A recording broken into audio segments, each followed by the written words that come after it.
pro. Well, a professional makes money. I'm an amateur with published projects. Well, the games are not free, so you are making money. I mean, It could be free. there's money and then there's money, you know? I do not make money, I make money. It's also right there, just do your own research. That's what So, hello, welcome to class.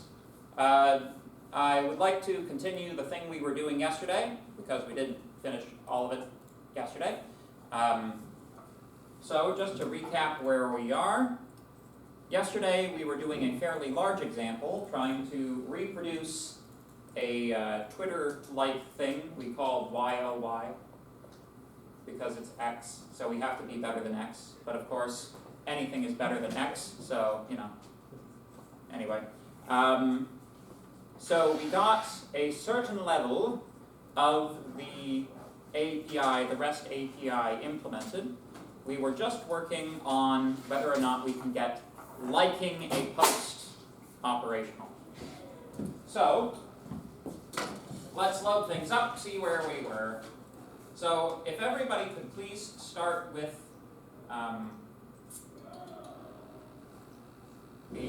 today's code from yesterday, or that's not yesterday, where is it? Today's code, there it is, 27. Boom. Oh, before I say anything else, the final examination, the times for that were finally released. So, our final examination for this class has been scheduled for December 11th at 11:30 in the morning, so right over lunch. The exam has been scheduled for a 3-hour block. However, I assume that it's going to be designed under quote-unquote UDL principles, so I'm assuming that it's going to be, the actual exam is going to be designed for a lesser time slot. I'm not sure of the exact proportion on that. Might be a half hour, might be an hour, not sure exactly. But please, in your calendars, book off 3 hours for the test. Is the room known? The room is kind of a funny thing. I got an email about that, and I need to read the email because it's a little bit complicated. Basically, when they have a large class like ours that has multiple sections, what they do is they just give us enough room capacity to fit everyone, rather than, you know, each section gets a room. Well, because like I'm teaching 2 sections, so I can't be in 2 rooms, right? So it seemed like people were trying to figure out a scheme where, you know, sections could be assigned to specific rooms. Failing that, it'll be a free-for-all. I think all of the rooms are geographically located in a similar location. I believe the rooms that we'll be testing in are on the first floor of A Wing. Either the first floor or the second floor of A Wing. So I will provide further updates on the specific room we will be writing in as that information becomes available. Sorry, I don't have it for you right now. Okay, no problem. Yeah. Wouldn't EA 011 be one of the biggest rooms too for like all? A011? EA 011. It's the lowest floor on EA, close to the ArcelorMittal theater. Oh, I that was in thing, there for yeah. And it's a really big room. See, there are fairly large classes, but we got 13 sections. Not all of the sections are filled, but like if you're thinking, well, 13, but one of them is online, right? So how many students do we? You know what? I can actually just no. Okay. Something less than 480 students have to write this exam. Wow. So I don't think the class can do that. Some of the larger lecture theaters at McMaster could seat that many students at one sitting, but not like not with spacing, you know? So it is actually a problem. There is a reason that they do it this way. We can't just, the other thing is like, while we have a class of that size, it's probable that like intro programming in the first semester is larger still, so they would have dibs on larger rooms as well. So, you know, it's just like this complicated fractal spreadsheet nightmare of trying to get all of the rooms organized. So, most of the time, we are just happy that we've been scheduled a room and we don't have to conduct the exam on the lawn. So, so, exam information. Any questions? Feel free to email me. It's also gonna be on paper? Yeah. Yeah. The exam will be written on paper the same way as the test which preceded it. Are we also gonna get like a review for it, like last time, or? Yeah, that's basically the plan for like the last week. Although, if I'm being completely honest with you, I consider this big example that we've been doing, the first part is like the rest stuff, but we are also reviewing databases and we are going to be reviewing sessions once we integrate users. So my view of this big example we're doing is that it is also studying and covering major course topics. Does that make sense? Yeah. Okay. Any other questions? Fair questions so far? Yes? I don't know if you answered it, but is it cumulative?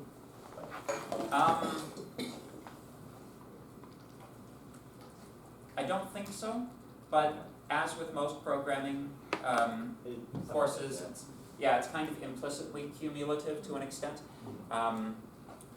But like with respect to the theory stuff, I feel confident in saying it won't be the focus of the exam, the stuff from the first half. Yeah. Any other questions? Sorry, one more question. Yes, of course. The questions that were on the midterm, are they gonna, is it possible that they were, like, are they gonna reappear on the exam, or is that gonna be like something already covered, therefore like moving forward on the last portion of, like the Ajax question, for example? I do not expect any questions that appeared on the midterm to appear on the exam. I think they might mean repeating topics, like our. It's possible that some of the topics will be touched on again. However, my understanding at this point in time is that the exam will focus on the material that's been covered since the last midterm. Keep in mind that the way this course thinks about the midterm was as a midterm exam, not as a midterm test, right? So that's also informing my opinion of the situation. I will know more about the exam for you guys next week. Sound good? All right. Any other questions? I realize that's fairly early in the week and it doesn't give you a whole lot of time to study, but again, our only prerogative is to be grateful that we aren't writing the exam on the lawn. So, Sorry, one more question? One more question? Yeah. So when you get a chance today, is it possible if you could explain assignment 4? The database assignment? Yeah, we could even open with that if you guys want. Would you like me to go through assignment 4 for you guys? Sure. Sounds useful? Oh man, this is a terrible mouse. I need to send a ticket for over this mouse. All right, that would be under assignments.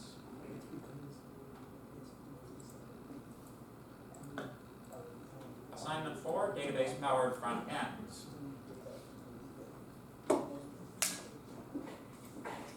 we go. Okay. So, assignment 4 description. Boilerplate, blah, blah, blah. Blah, blah, blah, blah. Purpose. The purpose of this assignment is to gain experience creating a database-driven application using PHP server-side code. The exercise is intended to demonstrate how even a small amount of database-driven support can produce significant website experiences for our users. Working example of final product. Nice. Infinite scroll. So, the idea is you have a set of inspirational quotes from notable humans. You then scroll down, and you can see, once you reach the bottom, see how the scroll bar popped? It loads in more quotes as you scroll down.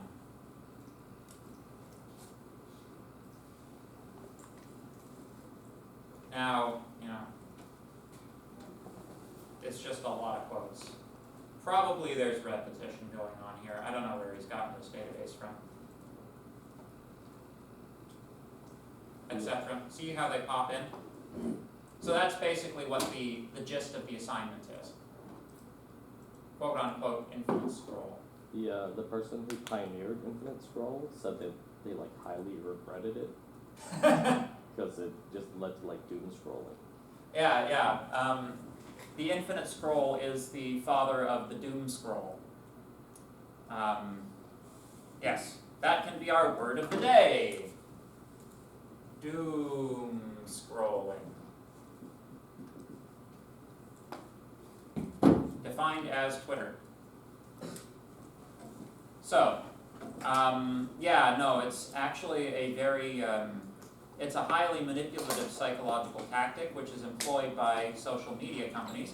Basically, the reason that the infinite scroll works,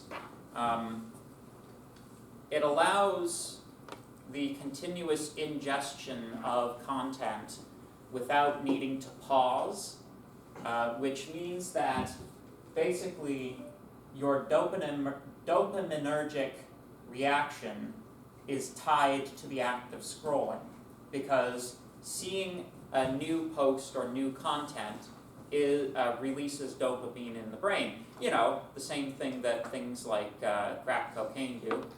So, the infinite scroll is the internet's equivalent of crack cocaine.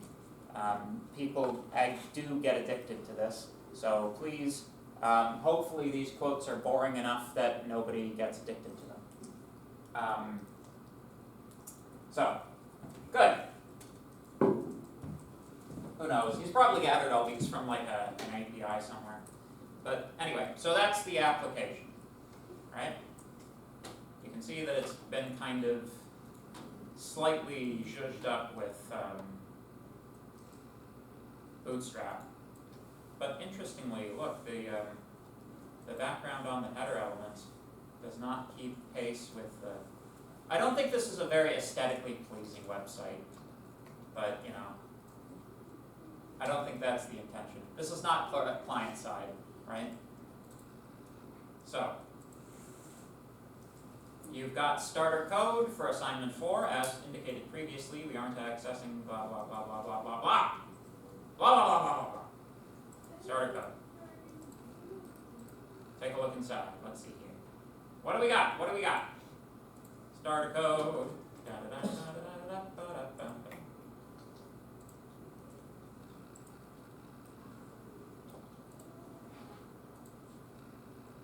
Okay, so we've got an SQL source file, a CSS file, a JavaScript file, and an HTML file.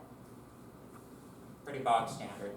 So this is one question instead of 2, which has been the norm so far. So far so good. Documentation standards. Me.php is still required. I noticed in the submissions for assignment 2, because I've been grading those, some people seem to think that me.php is no longer required, or that, it's not important to put the proper documentation in their things. People are getting lazy. Stop it. Follow the instructions of the assignment as per the assignment, please. So, you will be creating the server-side support for an infinite scroll web page called call your solution quotes.php. On page load and at specific times when a user is scrolling on the page, an event will be triggered that causes an AJAX query to be sent to the server. Note that the AJAX call passes a parameter called page. Be sure not to trust it. What does be sure not to trust it mean? Validated. Validate it. It is possibly containing attacks of one form or another. Since we are accessing a SQL database here, what sort of attack might we be expecting? Not an SQL XSS injection. attack. Reflected? Or injected? It's an injection attack. What kind? Scripted? Stored. An SQL injection attack. Right? So it is a type of stored attack because they might be trying to store stuff on your database. So I don't know how nasty he's been with it, but since he's given you the SQL file to reconstruct the database from, he might just be nasty enough to say, have that attack contain drop table, so that you have to reload the table anytime he hits you with the attack. So just filter everything, use the PDO, do it as we did in class, and everything will be fine. So, traditionally we would use MVC principles and simply return a JSON encoded array with the values from the database, but in order to give you an opportunity to exercise some personal discretion, in the design, I'm kidding, you will be building an array of HTML elements, specifically Bootstrap 5 cards, as an array of strings. Each card will display the quotation and the author name. Put the code needed to generate each card in a function that returns the finished string. Each one of your strings should look something like this. Oh, I mean, he just gave you the code, so there you have it. Repeat it here for clarity. So this is the string. You will replace quote author and quote text with the quotes retrieved from the database. If you want to zhuzh it up a little bit, add some additional styling, that's entirely up to you. I know it'll make things a little bit less boring for me to look at.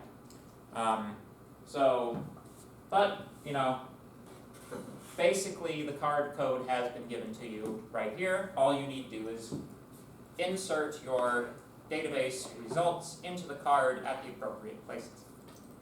Remember that the client is expecting an array of these things, right? So, JSON encoded. Do the array, JSON encoded. Okay? So, you are not required to make the cards colorful or to embellish them, but you are welcome to do so if you choose. You do not have to keep the author on the top. You are welcome to modify the card as you see fit, except that you are required to not break the responsive design that has already been laid out. So basically, modify it how you wish, but do not break the website. You may choose to make the cards narrower or to change the number per row, but at least 3 cards per row are required when the web page is at full size. Your script will output the JSON encoded array of these cards to the AJAX call. Note, you should be returning a maximum of 20 quotations at a time. You may hard code this limit. You will need to create a way to skip quotations that are on previous pages. The formula, pages -1 times limit, should help.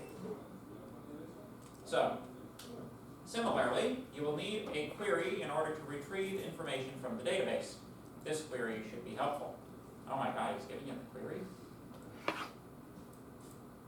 That is generous. Yeah, he's just giving you the query.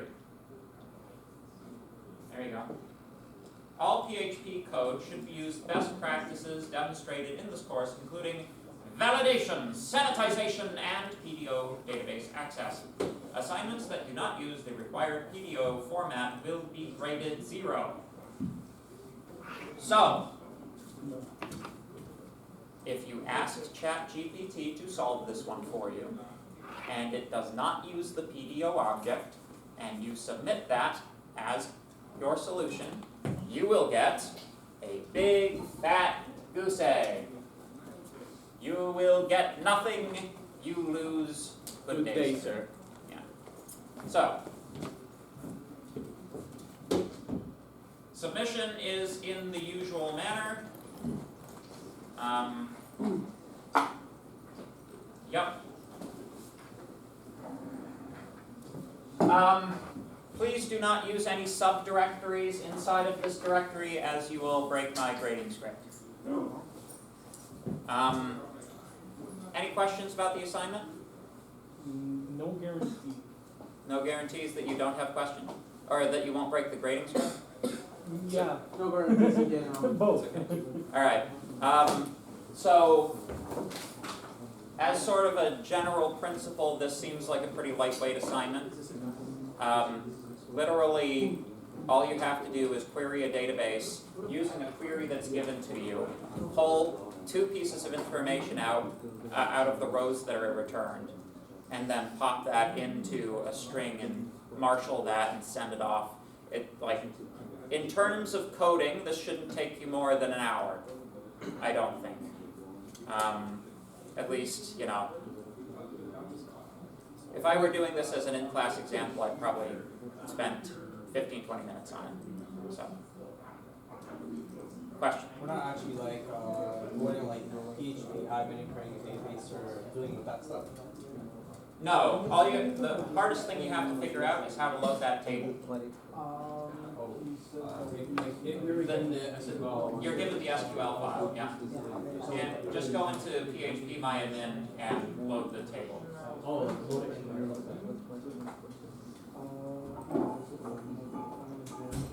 Yes.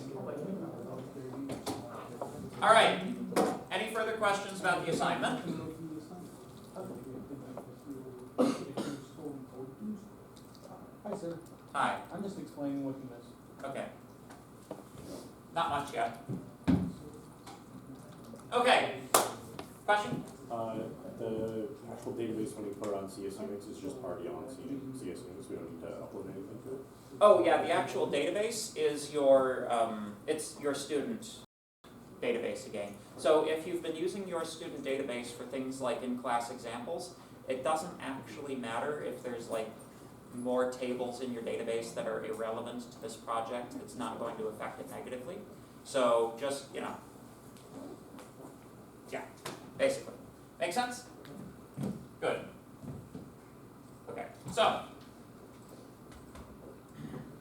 shall we continue making our not Twitter clone? Does that sound like fun? Hopefully. So if everybody could please grab the package that I published last time. It was posted November 27th.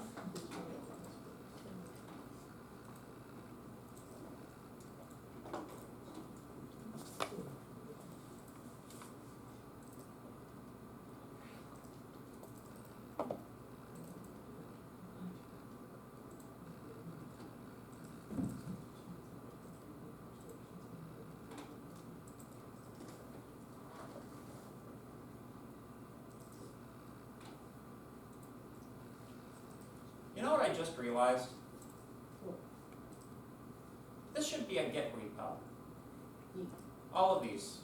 Then the only problem is, like, I don't know if Git is installed on these things. It is. You know? Is it? Well, can you just drag it to the website if you don't have it You installed? have to have, your Git has to be on, like, the C, like the C folder, it can't be on like a local device or anything. Yeah, well, in this case it would be, but, I just want this stuff. There we go. So, start. I don't want five. Cancel.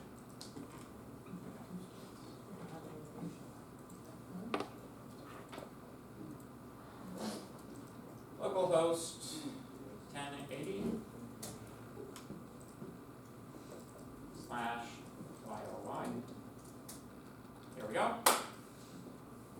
Now, we also need to set up the database because we don't have any database set up. It clears it on me every time, so.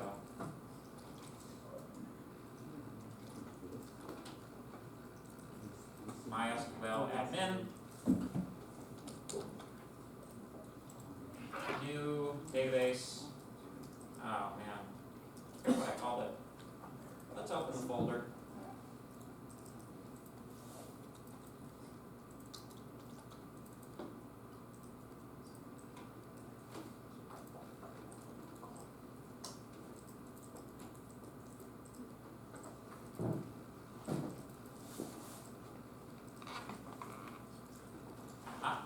So the database name is YOY. Question? Can you dim the lights? Oh, yeah, absolutely, sorry. Better? Awesome. So, create a new database called YOY. Created. Next, we need to create the table.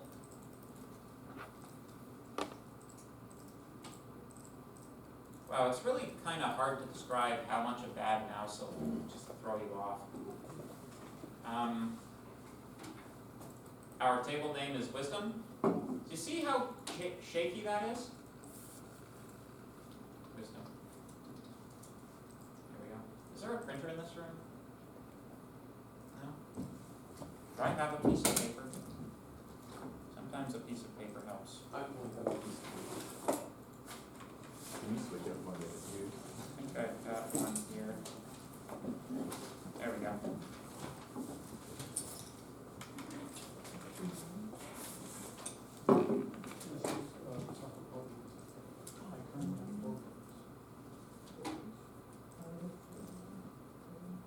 That's marginally better. So, if you recall from last time, we had fields for an identification number, the text of the message, an author of the message, and a number of likes. So that's 4 columns.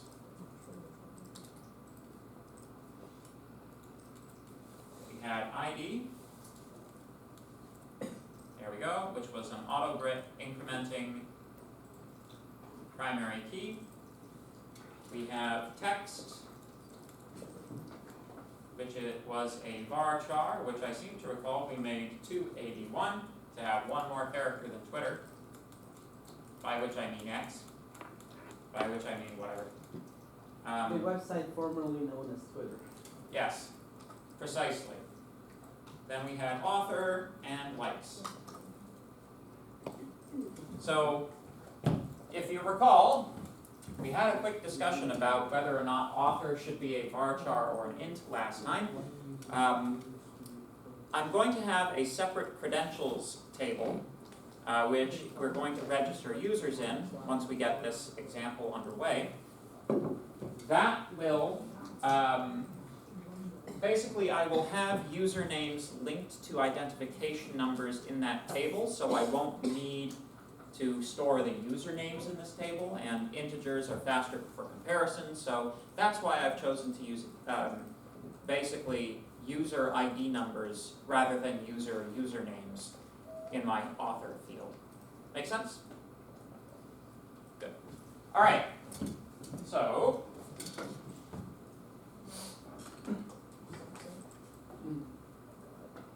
there we go.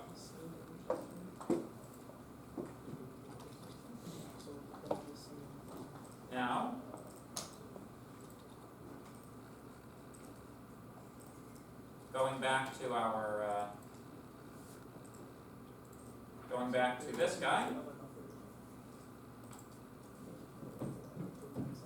What's some pointless information?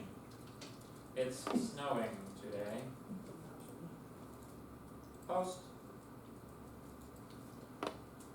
I'm not sure why. Post. Perhaps it's cold. Post. Mosquitoes don't like cold. Post. There you see, when we click on Get Wisdom, we have all of our wisdom which has been produced. So that's how far we got last time, right? We also created these like buttons, which we are going to use at this time.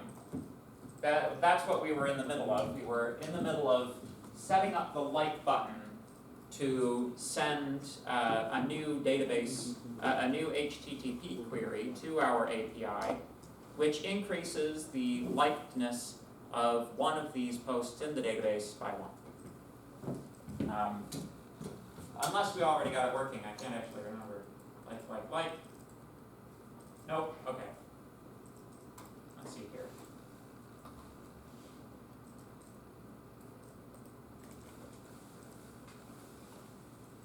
Yep. Not JSON.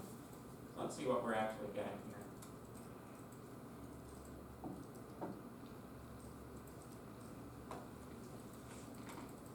It's not actually sending a query. All right. Time to dig in.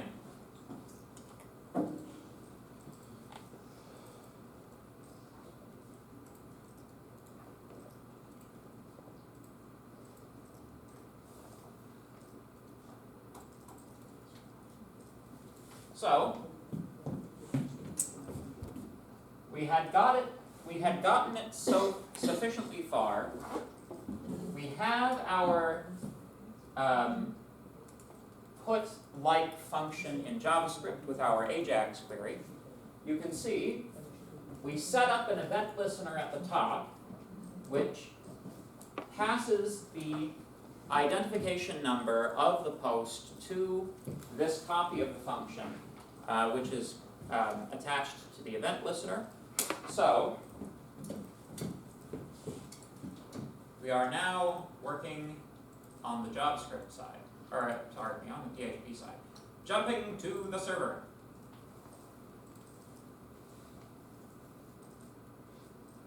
This will perhaps be useful.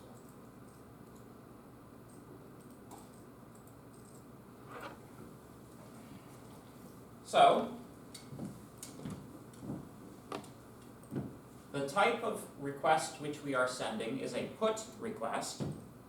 We are encoding the identification number of the tweet into the URL here. So, to extract that data from the incoming packet, we need to take a look at what's inside our server superglobal, specifically the request URI. Can anybody remind me what the explode function does? Splits the string. Precisely so. Yes, it splits on whatever the first argument is. So in this case, we are splitting on /, which, as everybody knows, is the correct slash. Then we were just echoing our data, but of course, I have forgotten to JSON encode that. So probably that's why the server was complaining. There we go. So,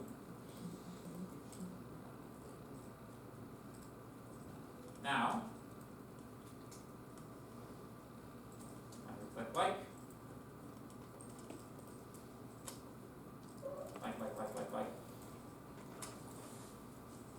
Are you actually alive here? We need to reload the page. You maybe inspect. Oh. That's a lot of puts going on. Oh, I think I know why.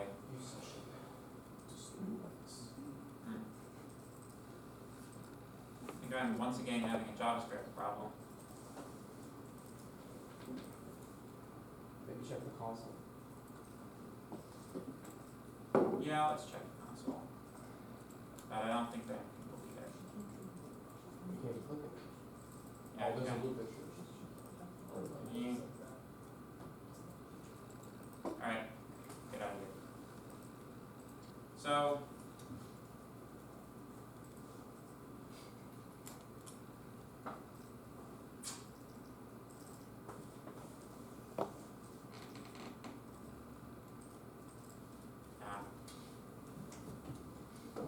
so the issue is that I'm calling the put like function inside where I'm adding the event listener to the button which I'm adding. So that function is getting called immediately. That's why we're having these requests show up immediately. So,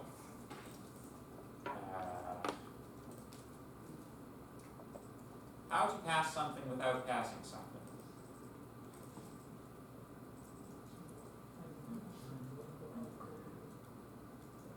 To use a lambda. No, see, the lambda will also call call it. I think this will work. In JavaScript, you can create properties of objects on the fly just by assigning to them.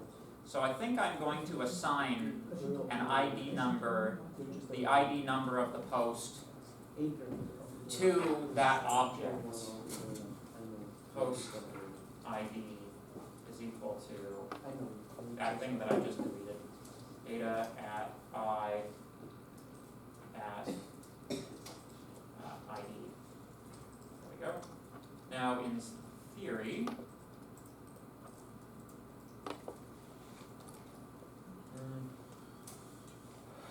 console.log this dot Yeah, that's post ID. I think. That's helpful.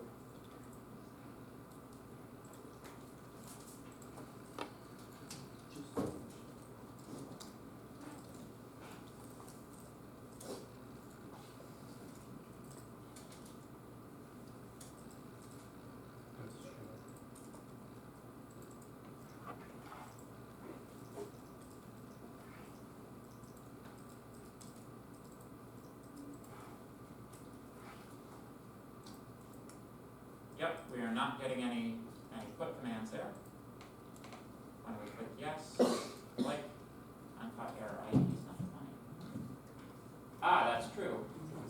But, oh, we did get our number.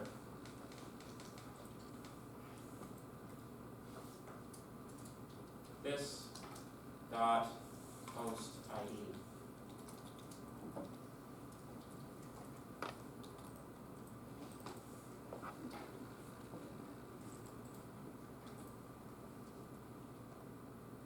Oh, wow.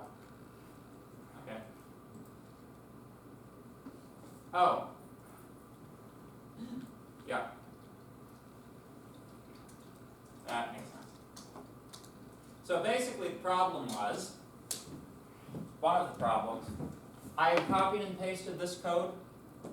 In this code, I am basically outputting all of the wisdom, pieces of wisdom that are contained in the database. And that's not what the function here is, right? The return result of this, like, perhaps that's what we want to do by the end of it, to send an update along with, you know, this put command. But that's kind of like not what that's not really respecting the API, right? A put command should just be provide this information. It should return as a response whether or not the information was updated. It shouldn't like do other things that aren't expected, like returning like performing the get as well as the put, right? Even if you want to do those. if you wanna do something like that, you should go, you know, after you put then get the wisdom on the client side, but let's just leave that alone for now. So, if we take a look, reload, there we go. Now we see the output that we expected to receive from the server, which is the URL which we were given split up into all of its various components. Finally. Good. I hope you guys were like paying attention when I did that thing where I attached the new object to, or the new parameter to that like button object, because like it's not obvious to me how else you would solve that problem, you know? Maybe a more experienced developer would have an idea, but like that's like, for me that was like, I can't think of another way that I would do that. Sorry, what are you talking about? So up here, right? I want the like button to also send the identification number of the tweet that the like button applies to, right? So, but everything is, like, these are all fetches and asynchronous and everything, and what I ended up doing was creating a new parameter and attaching it to the like button object that contains the data ID. Therefore, when I call the when I invoke the fetch request, when that event listener happens, I can pull the post ID from the like button, like it's information attached to the like button object. I can't think of like another way to do that. Like, I'm trying to avoid the issue of like, maybe if there's a way of passing information into a function without calling it, right? Could you put a property on the like button and you pass the property when you click on it? Pass the property when you click on it? Yeah. But where's it getting it from when you click it? Well, when it's generated with like the ID Mm-hmm. as a property, maybe some random like, you could do like ID, like post ID equals whatever, Mm. and then when you hit the function just pulls the button with the associated property. Yeah, that's basically the solution that I did here. Yeah, I think. Anyway, probably not important, but I hope people were paying attention when I did that, because like that might get you out of some scrapes. Anyway, so going back here. So you'll notice, you may have noticed when we take a look at the actual URL that's been picked apart by the explode command, that we've got basically the first three values in that URI are the path as it already exists and not useful information, right? So there are various approaches to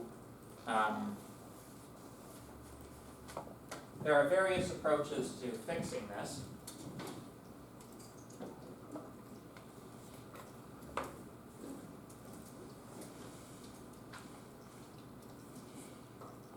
You can, for example, set a home URI equal to the URI path to this, like basically the path of the folder that contains the API. So uyoy/API.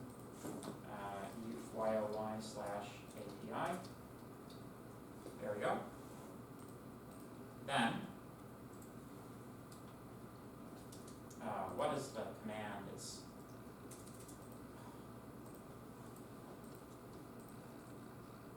Let me take a look.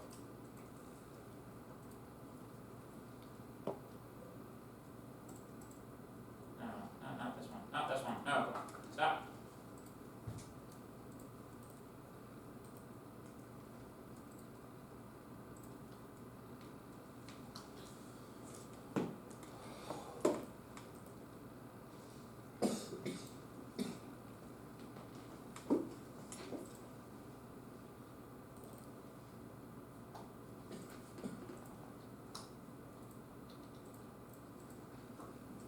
There we go.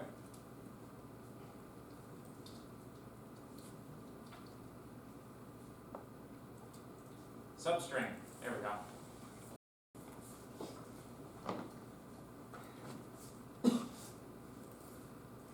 Substring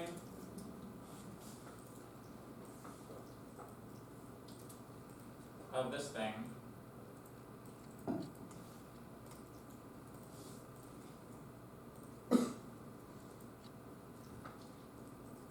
taking string length of our home URI. There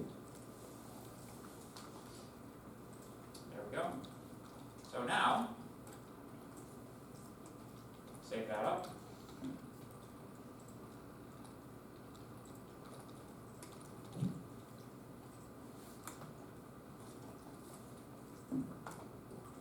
Okay, one more. I need one more slash in there.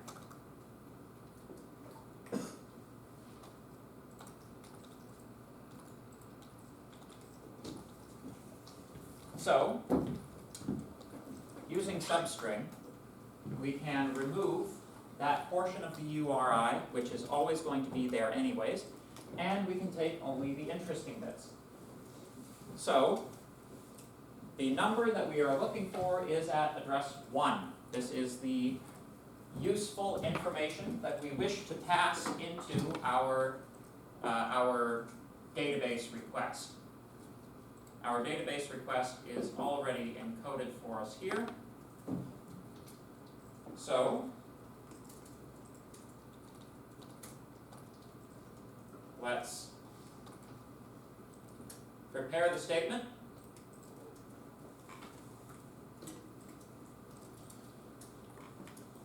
Database handle prepare our query. We execute query. Success is equal to statement execute. In this case, we are passing a parameter, which is our data at 1. Data might be, I think I'm going to call it args. That's more descriptive.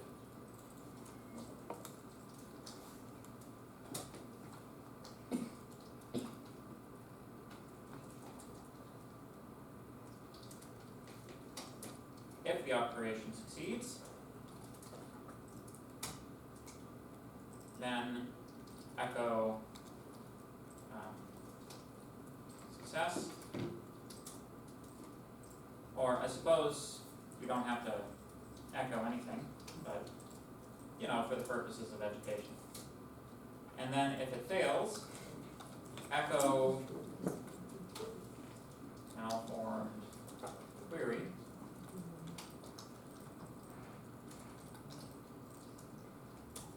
And set our response code to something like 400, which indicates an error. It's like general error occurred. So in this case, because we are performing an update operation, there's no information which is being sent from the server to us. So we can just, you know, basically just bop in either a success or a failure to the client, the same way that we did when we wrote our insert code up here. Make sense?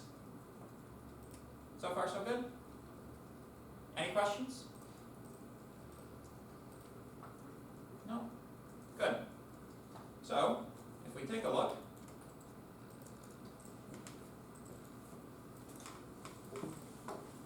if we click like, see, this is a JavaScript problem. The JavaScript problem will not affect the state of the server, though.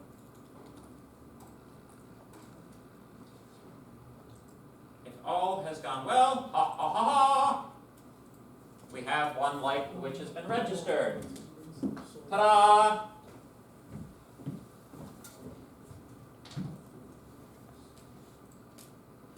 And of course, you know, you can think of various ways that you could extend this. For example, perhaps you want a list of wisdoms which have been ordered by number of likes. Most liked pieces of wisdom. All you do is you add a different sort of ordering on your rather than sorting by ID number, you would sort by likes instead, right? Now, if you want the like to appear immediately, a somewhat kludgy way of doing this. Once you have finished your put like procedure, you can also get wisdom. Of course, you know, well, this may or may not work. Would you want to depending chain on- it with another then? Would you chain it with a then? Yeah. Let's do that. Let's try it anyway.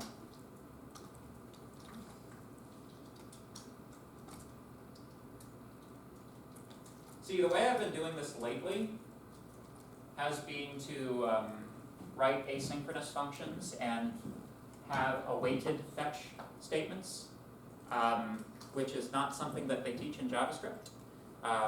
But basically, you can specify a function as being asynchronous, which allows you to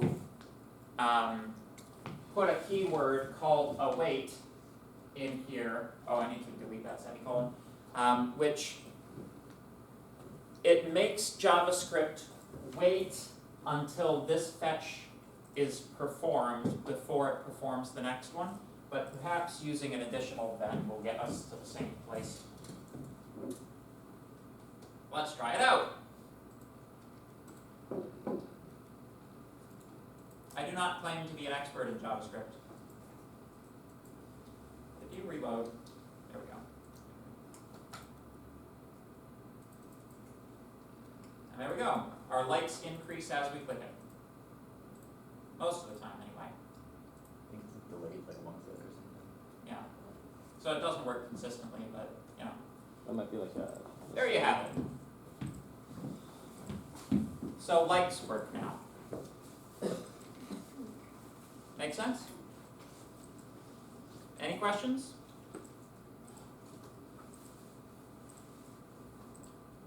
So now, let's put in the ability to delete. Now, deletion will normally require that you be the author of what is being deleted. I suppose I could like make jokes about social media content policies basically being an extension of the delete button, giving you a delete button for other people's posts, but you know, ha ha ha ha ha, social media is terrible. But basically, if we want to put in a delete button, it will operate the same way at this level. Once we integrate a login system, user-based stuff, all that kind of stuff, then we can start worrying about whether only the person who created something can delete it, right? But for the time being, let's just get the bare functionality working, right? So, creating a delete is very similar to creating a like in many respects.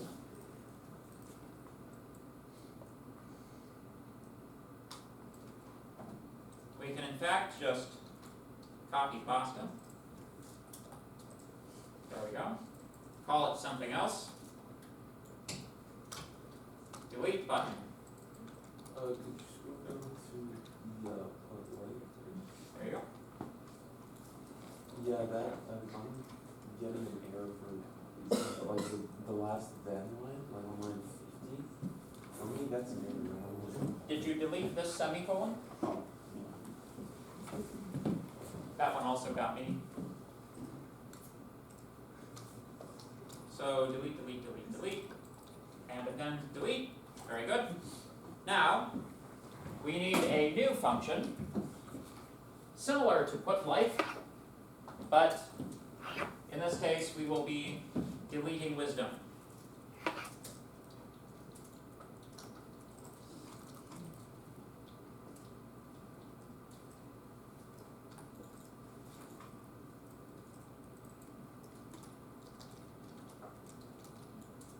Delete wisdom.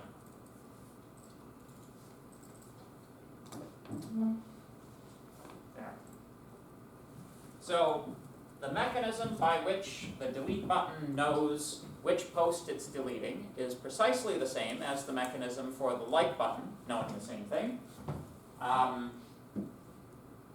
The difference primarily is that we are sending this by method delete rather than by method put. There we go. So, from the perspective of the server, the only difference that the server will see between these two packets is going to be the method type. So it's important that you don't, it's important that you get the method type right. The method type is all important when we're talking about REST APIs. Make sense? So far so good? Good, good, good. Thumbs up? Good. Would you be able to split screen the dispatch and the JavaScript? I can absolutely do that. So there's the JavaScript. Here is, Yeah, I need to see that last statement. Can you do word wrapping? can I do? That's a good question. Always have. Word wrap. Ha-ha! What was that? Control Z? Alt Z. Okay. Alt Z. There we go. Okay. Wonderful.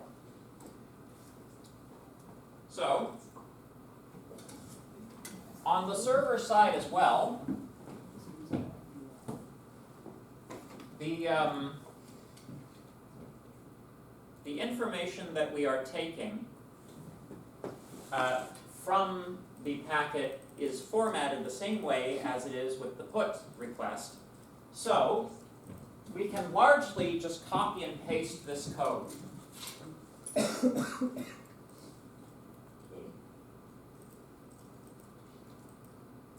The only thing that changes really is the query. So, rather than saying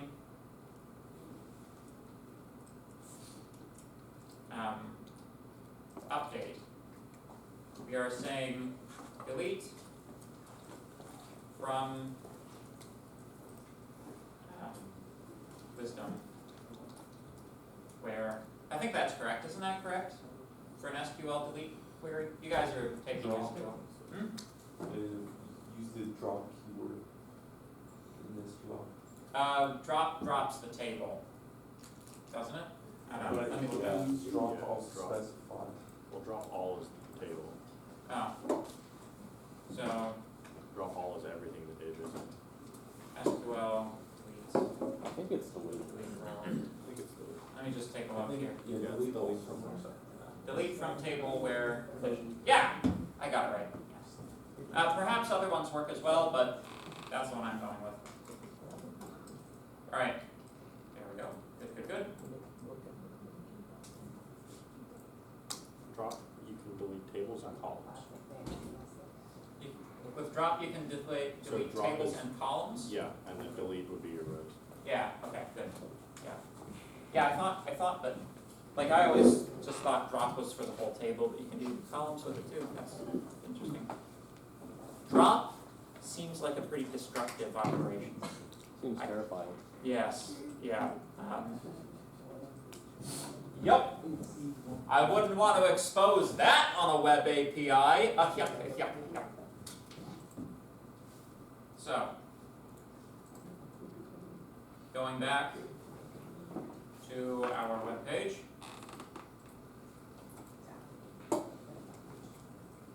You'll notice, the delete buttons all say like, let me fix that.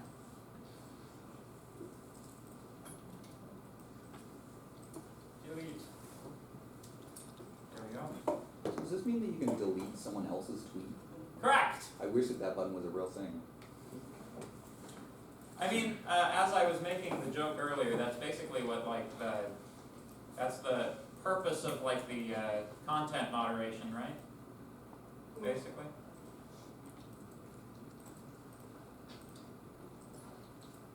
There we go. Now we've got like and delete. Now, delete. Empty string.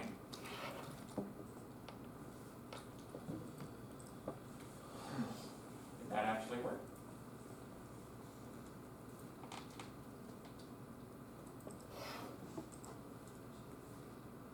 No. Let's see here. Time to debug. Delete. Would work for me. It worked for you? Yeah. Okay.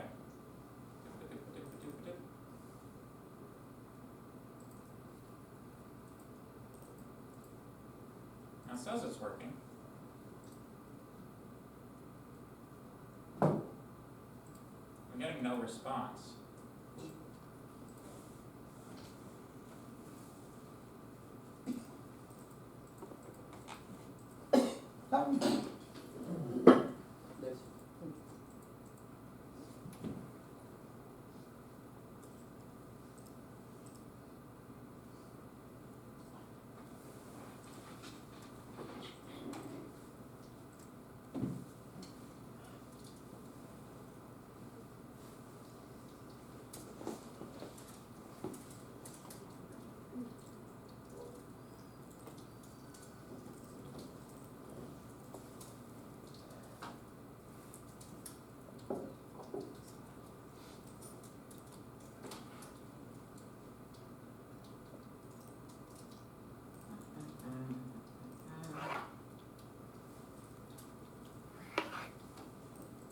When in doubt, print it out.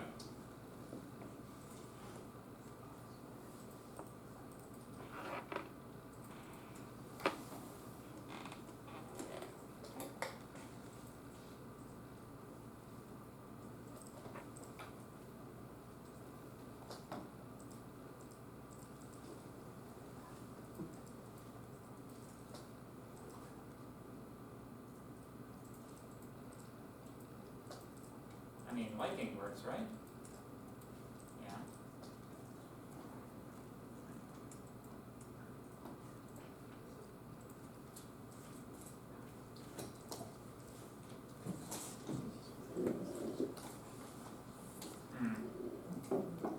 It works for you, you say? Yeah.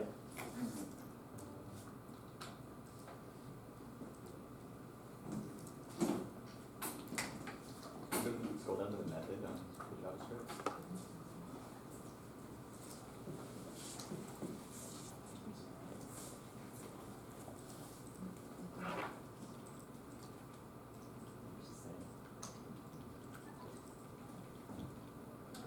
Hmm.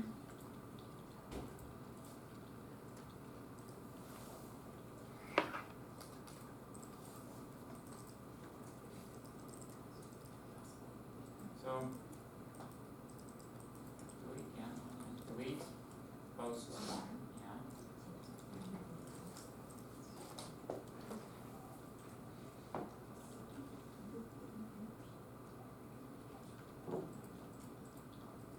Not getting any response. Is Xampp on it?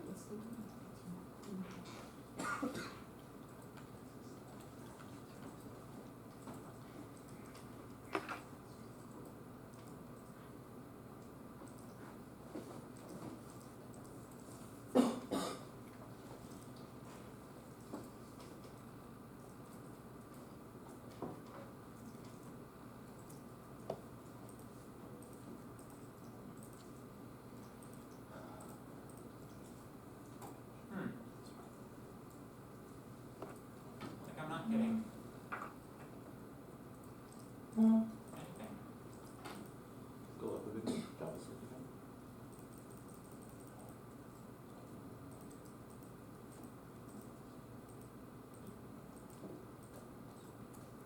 Like, this is all working fine. I don't see what error could be made here.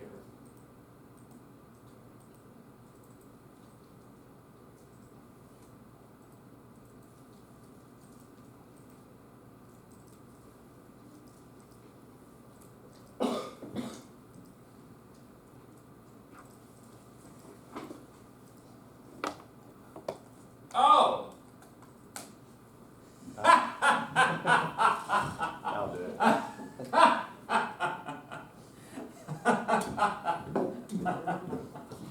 And they let me teach people. So, the problem there was, I think something probably all of you can sympathize with at some level. I put all my damn stuff after a break statement. See, like 90% of the time it's something stupid like that. It's never what you looked up, it's what you just did without thinking about it. That's always where the bug is. Alright. Alright! Let's try it again. Delete. And it deletes. Boom! There we go. Everything works. Any questions? Okay. So,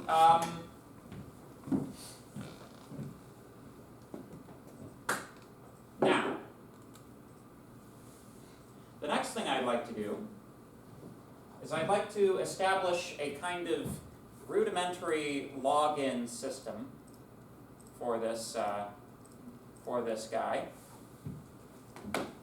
I guess we'll make this a one-page app. I've already set this guy up as a PHP. The index page is already a PHP page, so in theory, we should be able to start a session from this PHP page relatively easily.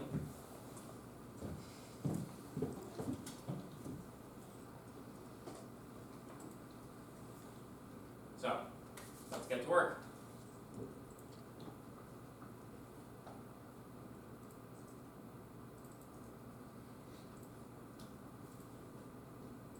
Now,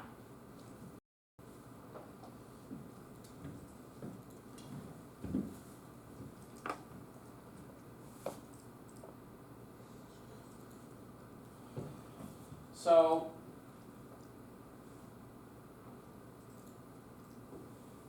with this, there are going to be several ways of approaching this. In this case, I think what I'm going to do is I'm going to just create a session as soon as the user logs in, and if they manage a successful login, I'm going to modify the state of that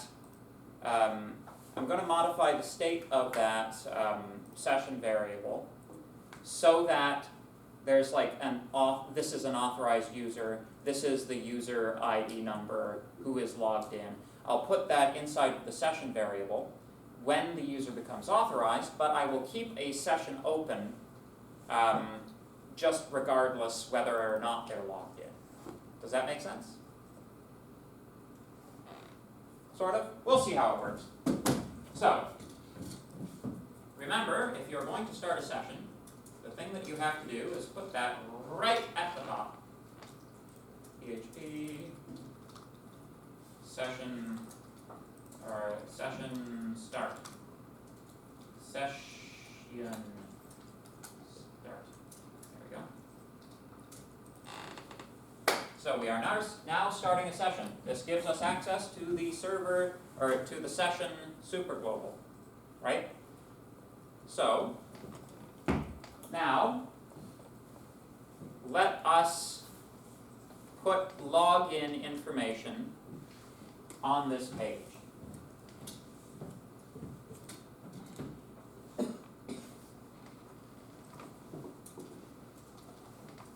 right underneath the heading.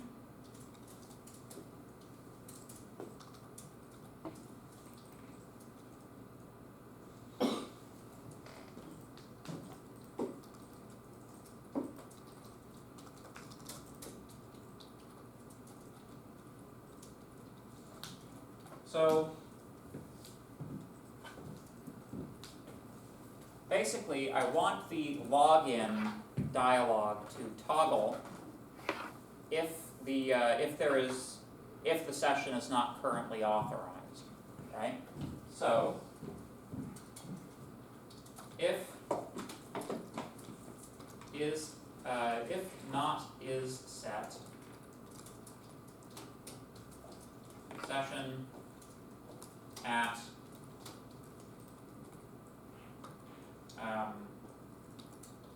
user. Then I want to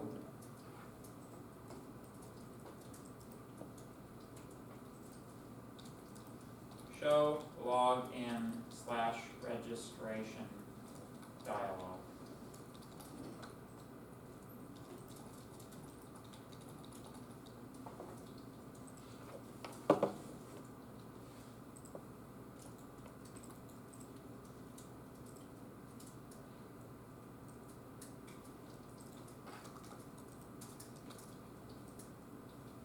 Remember this? Remember this stuff? Remember the one-page app stuff? One-page app, one-page app. Remember it for the exam. One-page app. Remember it in principle. So let's just say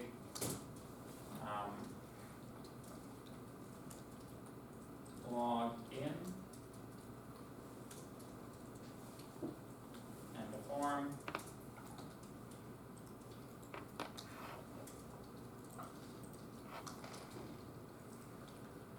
Register also the form. We have an input type is equal to text.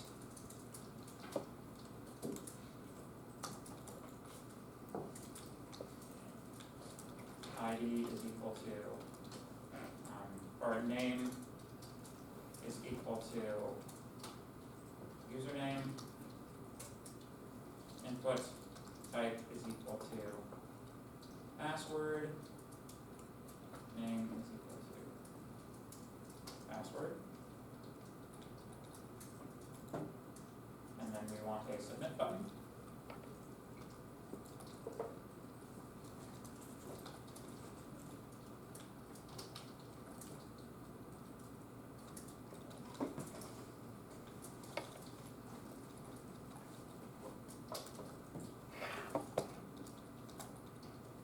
There we go. And basically under register we want the exact same thing. Now, here's an issue for a one-page app, right?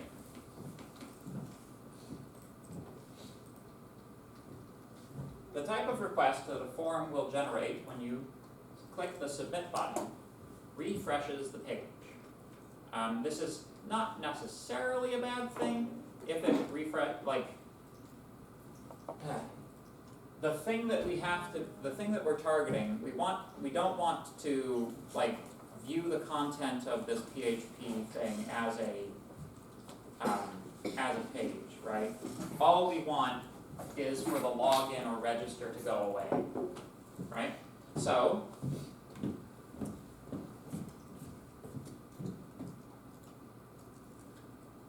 let's disable the submit button actually refreshing the page.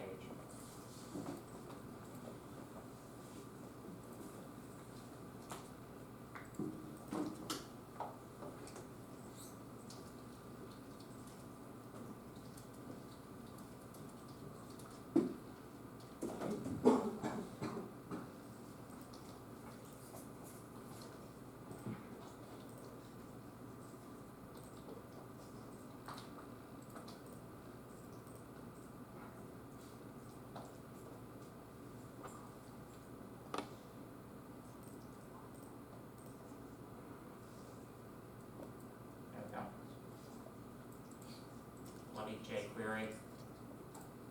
Alright. So, in our accompanying JavaScript,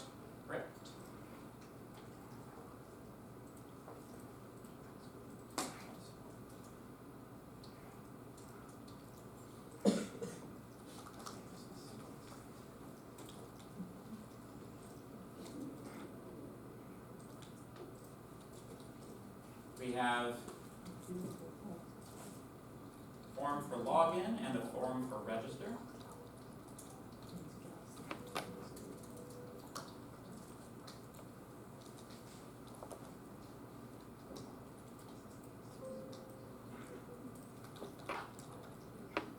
There we go. Call it form login and form register.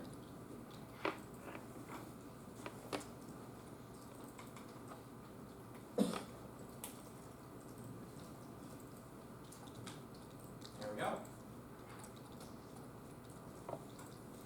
There we go, there we go, there we go. Now,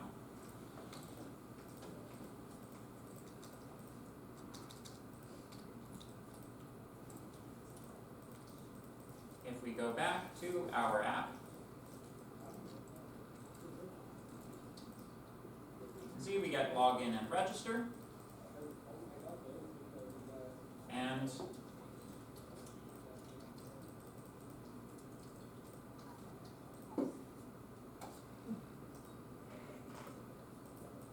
there we go. Did that refresh the page?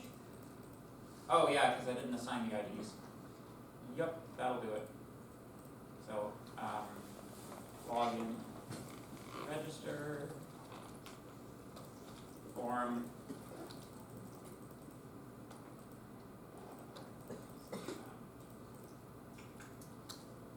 ID is equal to register, ID is equal to login. Then I'd like to, I'm just going to pull our login and register PHP scripts from earlier in the course for this, because, you know, we don't want to have to redo all of that. So, action will be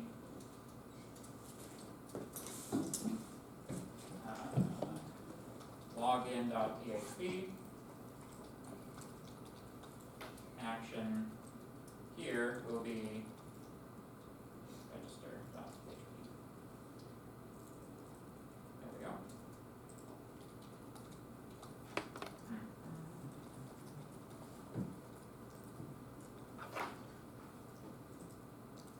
There we go.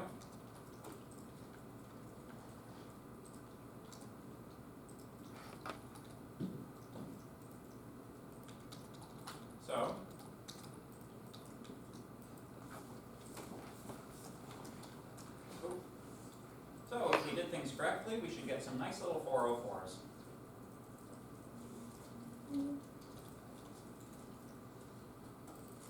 Ah, it's just doing nothing now.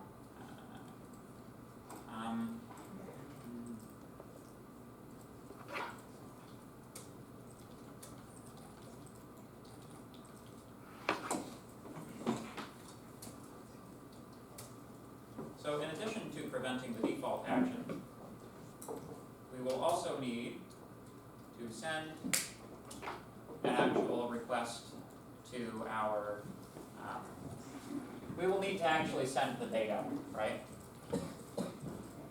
I feel like this is good. Let's just,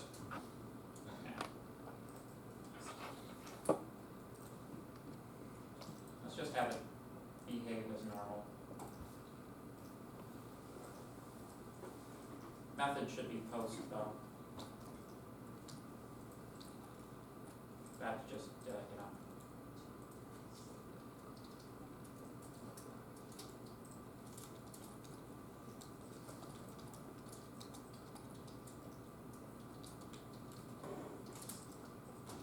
There we go. So now,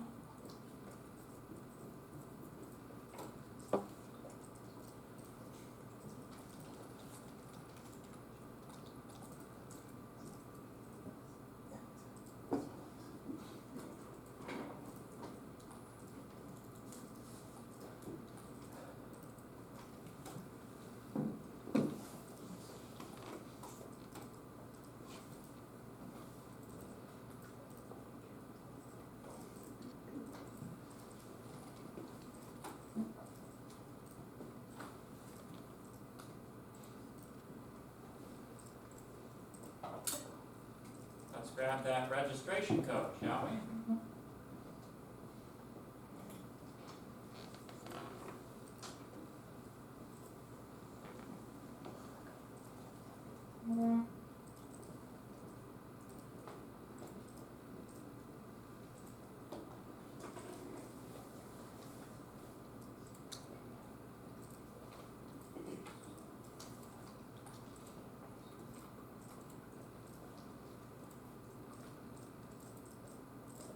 So you've got login and register.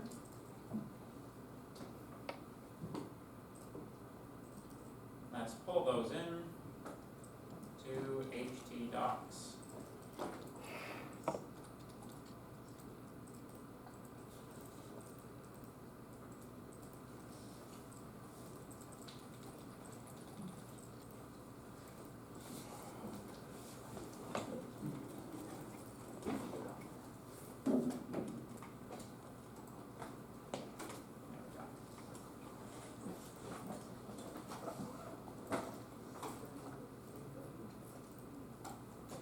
So, now, we try to access these. We should end up with some very nice database table can't be found errors. So,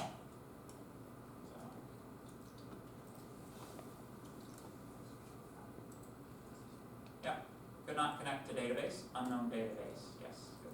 Question? I was looking down for a second, where's the login and the other thing come from? Oh, that login scheme. It's November 13th. Okay. I accidentally vandalized everybody else's sections with this code, so even if it was for the other class, you should have access to it.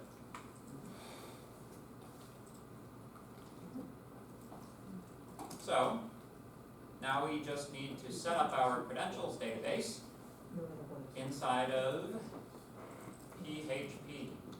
Ah, and the database name has changed. So let's go VS Code, login and register should now access database name YOY, which I'm sure everybody is asking at this point. YOY. Oh why, oh why, oh why is he doing this to me? It's only Tuesday.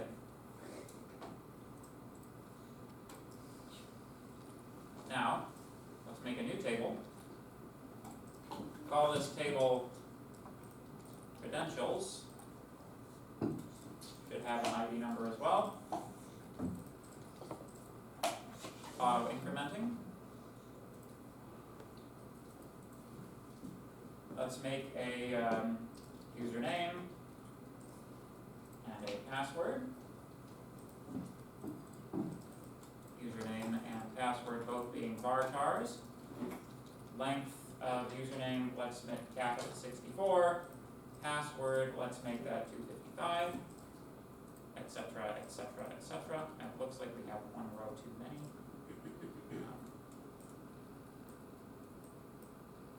I think it disappears if you save it. Does it? Okay. Pretty sure.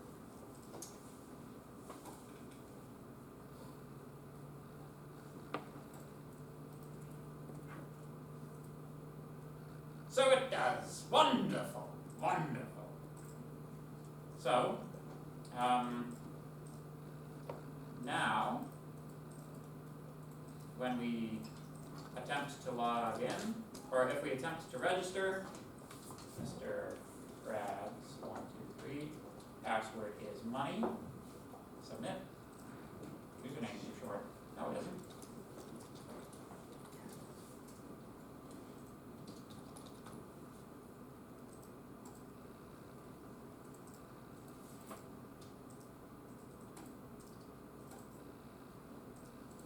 Yeah, okay. Let's see here. Ah, yes, that would do it. The name that I gave these things is different. I just called them username and password. So, username and password. There we go.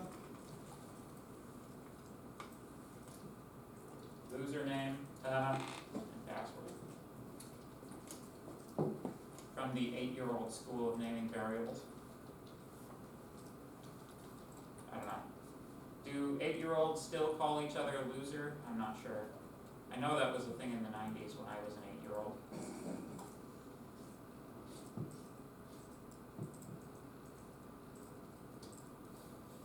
Alright, let's try again. Mr. Krabs. 1, 2, 3. Password is money. Aha! User was added successfully. And I see we're still repeating our hash. So let's just remove that. There we go.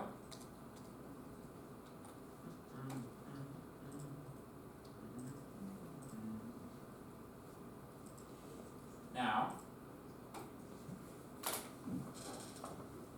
okay. So, remember, one of the things that's true about sessions, if any PHP script executes which does not continue the session, that breaks the session. So, because our session was started by our index page, we're going to have to continue it here. Session start. There we go. And in register,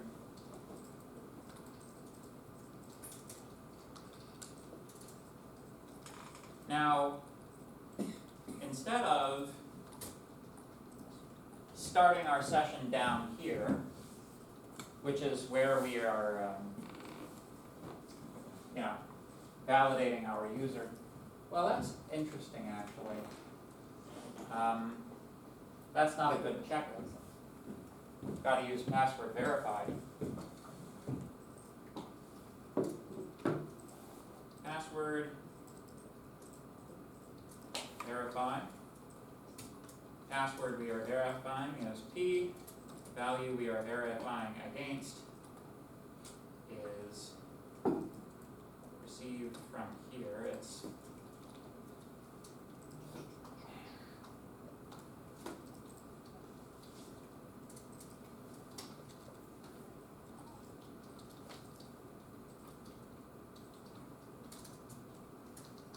echo statement,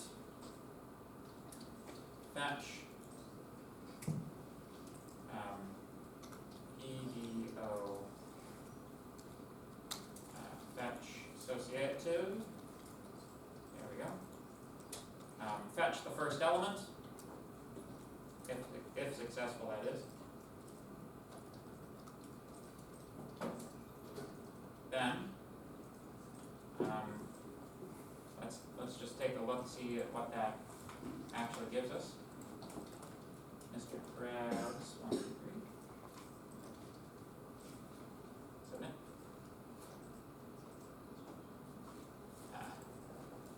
It gets me every time. You got a JSON encoded.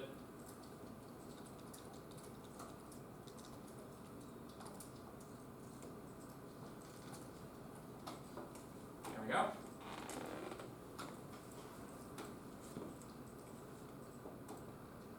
There we go.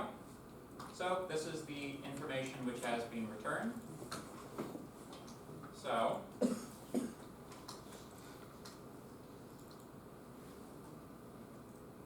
let's save that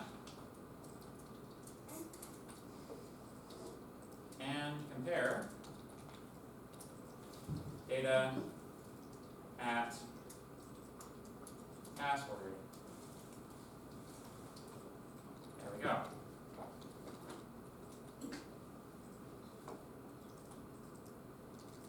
Now, remember that basically we want to operate with our user ID number rather than the user's full username. So we should store the ID number which has been retrieved from this fetch statement. Assuming that anything was retrieved. That's another if statement that should be put in. So,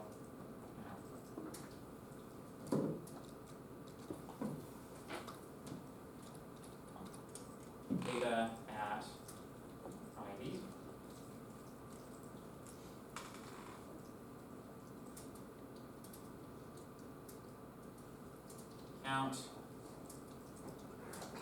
data is greater than 0 and password verified. Right? Because if we are requesting a username which does not exist in the database, the PDO object won't have anything to fetch because our return result will be no rows. It'll be correct, but it'll be no rows, right? So getting no rows out of a database fetch is still a successful, that's still a success condition, right? Success will still return true because the database successfully executed the query, right? That's all that success is telling you.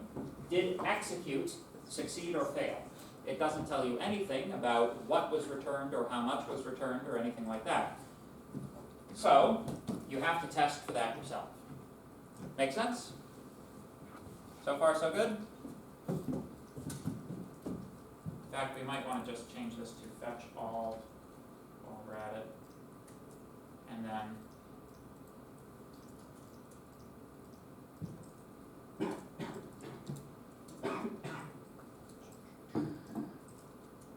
first element, assuming there's a first element. There we go. So, save. Let's take a look.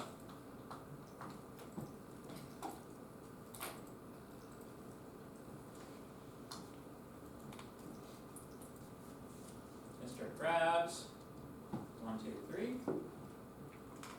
and then password is money. Submit. Credentials validated. And if you take a look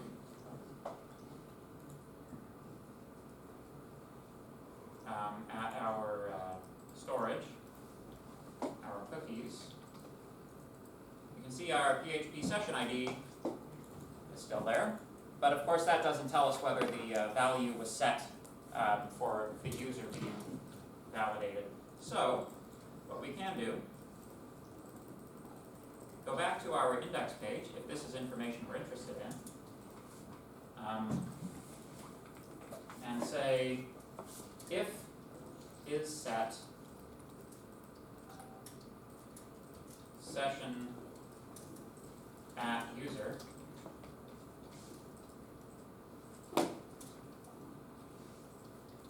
echo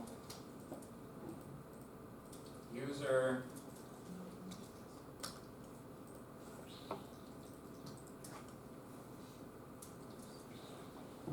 this logged in.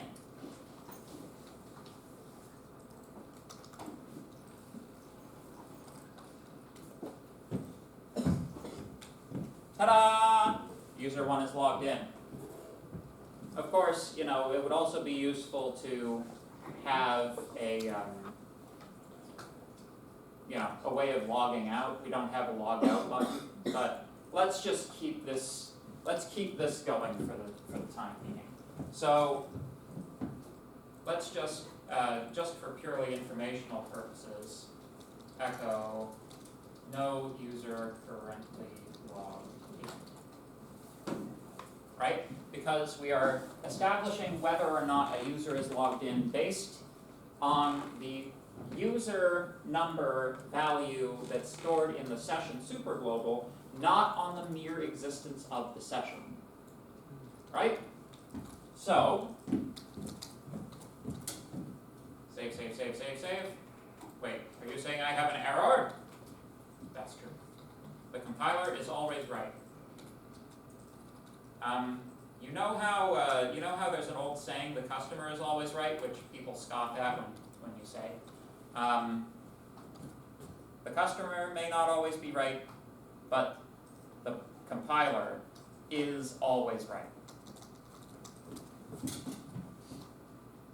So if I delete my session cookie, and then I refresh, it says no user is currently logged in, and you can see that our login and register dialogues appear, right?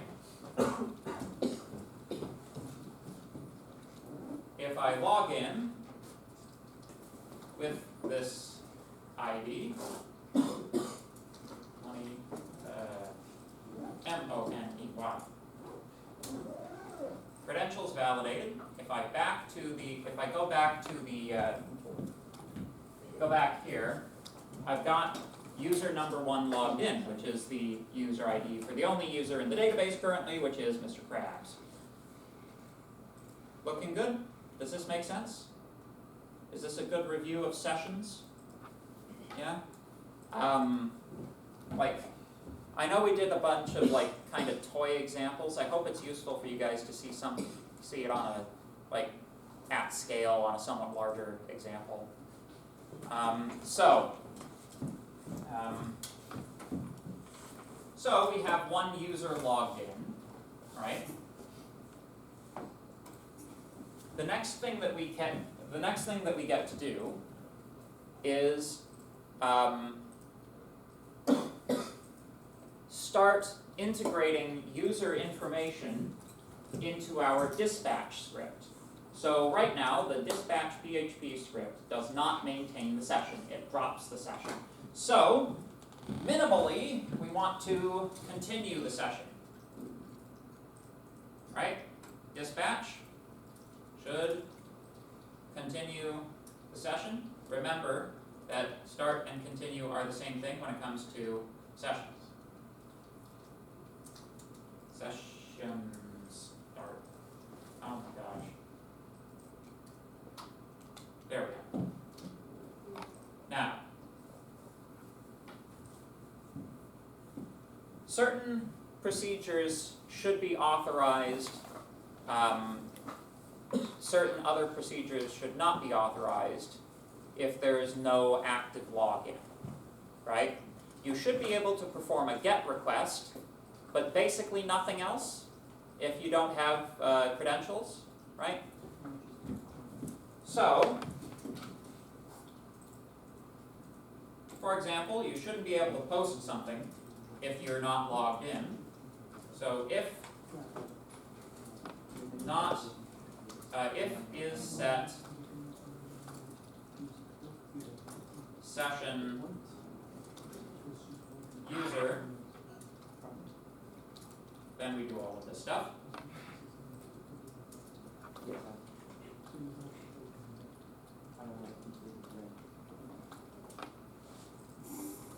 Otherwise, we can give a 403 forbidden, right? Right? Because you're not a user, you're not allowed, right? Further, remember that we left an author column inside of our posts database table, right? We now have the information to be able to populate that. So we might throw in author, add an additional parameter, and throw in this guy.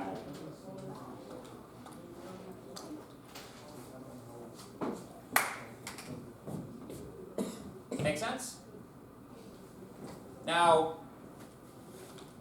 obviously, you don't this user ID number is not useful information for the client, right? For the end user, you would want to hide it completely. So anytime you're pulling information from the database for display, using GET, for example, you will also want to query the database a second time to retrieve what the username is for the ID number that you've produced, right? Or that you're using to coordinate, right? But this gives us the ability to do lots of interesting things, such as perform select queries for all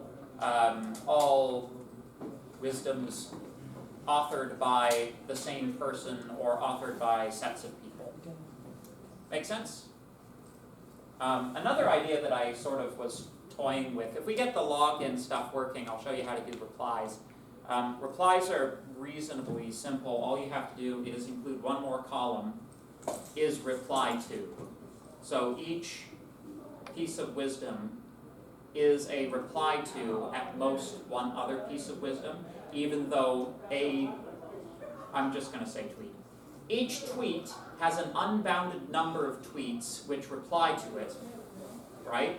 But each tweet can only reply to one tweet. So you keep one column of, this is a reply to tweet number X. Would Yes? that be like in like database management theory, like you have a table and then you have another table and you connect those tables via key, and like you're referencing that this tweet is being replied to, then that way you can like connect it to the reply table in which you have the list of all tweets, and every tweet may have the ID of the tweet that it is replying to, so you can cross it. Yeah, you could do it with a table join. It's in the same table though. I mean, Yeah, so you'd be like joining the table with itself, which I don't think is actually like necessarily No, you- illegal. You I just think do you a, can do you that. just do a search where yeah, but like reply. how would you have, okay, so if it's replied to and if it's in the same table, how would you have, like, what if a single tweet has 100 replies? Well, you just, You're gonna have 100 columns. the way I would do it is I do one query to get all the tweets with no replies, and another query to get, like, a query for each tweet that you want to see the replies for. Remember that, like, on an actual interface, normally you have to click a button to see the replies. Yeah, of course. So, that clicking of that button, show me all replies to X, which is a very simple database query on one table, right? It's just literally give me all tweets give me all tweets where the reply to column matches the ID for this tweet. Wait, I just realized, yeah, no. Yeah. So, I thought it the other way around. I thought it a tweet possesses the replies, no, the replies ain't, like. points. yes, that's exactly the better. point I'm making. That's better, no, yeah, it's just the wording in my mind kind of fucked it up. Yeah, It's fine. that's exactly the point I'm making actually, and you'll see some of this kind of stuff come up in algorithms, data structures and algorithms as well. Having the individual members point at its parent rather than having the parent point at its individual members, that's often a more efficient way to do things. Yeah, my mind completely forgot that that was the way. Cool. Alright, so, thank you very much for your time and attention today. We made progress. I think we got some cool stuff working.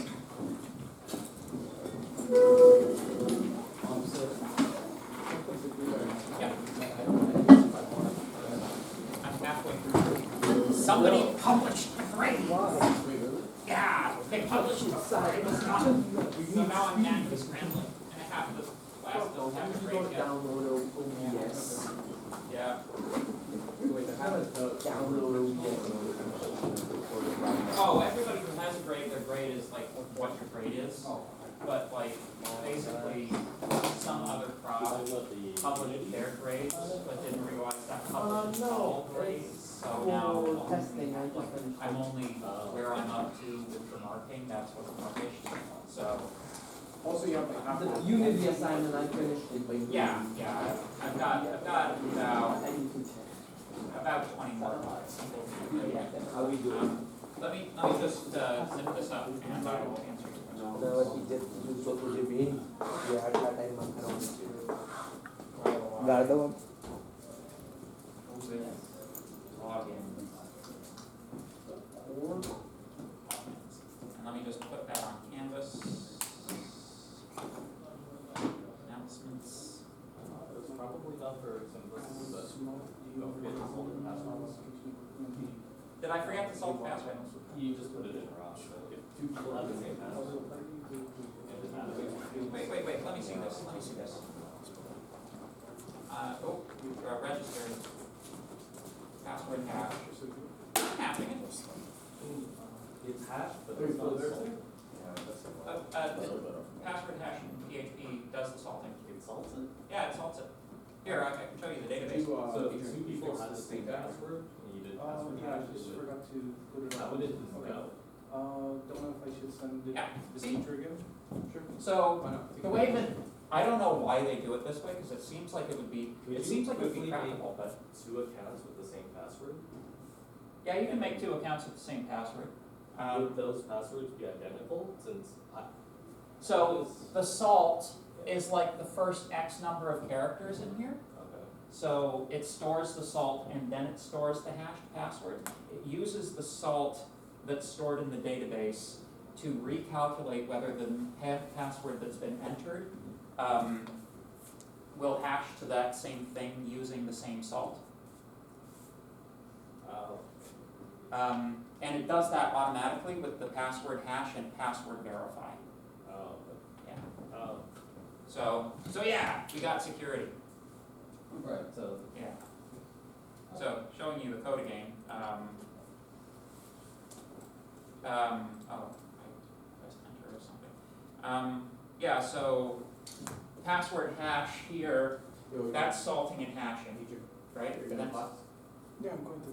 then I'm hashing, I'm inserting the hash into the database, and then, on login, Here's how it would.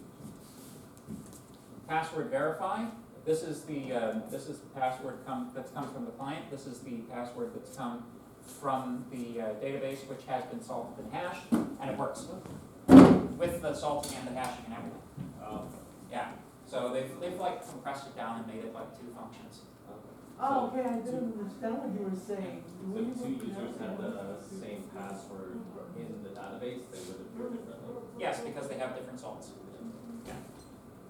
That's like magic. Right? So normally you would have to like, username plus password and then hash that. I'm pretty sure like 30 salts. Yeah. Well, because it's like the salt it's using is like cryptographically secure strings, right? So it's pretty good. It's pretty good. Where was I? I was uploading an announcement. Sorry? There we go. I'm gonna be going to game development to learn how to do sprite animation. okay. I already know what I want to do, I just need to figure out what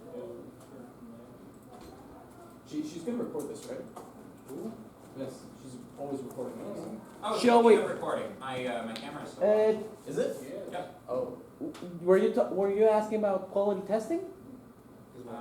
Sammy, This is, were you asking about Yes. quality testing? She always records, don't worry. Less. Alright. Anyone knows what program she wants us to use to record the thing? I finished it and I want to record it. I think she's fine with any type of recording. Phone? Well, I don't know. this is section, That's which pretty section cool. is this? Well, This is you section could 9? Marisa, you could try Yeah, recording with your phone, and if you Oh. show her and she's satisfied with it, then you're done. Okay, good, boom, And then later you can make a backup with an actual recording of what needs to be done. Okay. boom, de boom. Because downloading OBS and setting it up here is gonna be a pain. Okay, yes, it is. It's gonna ask for admin permissions. I wanna see if I can I document keep it for each forgetting to like class save the and then save databases it. that I do in class.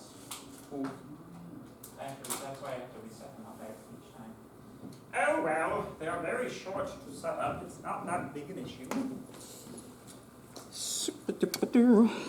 Teach sprites today,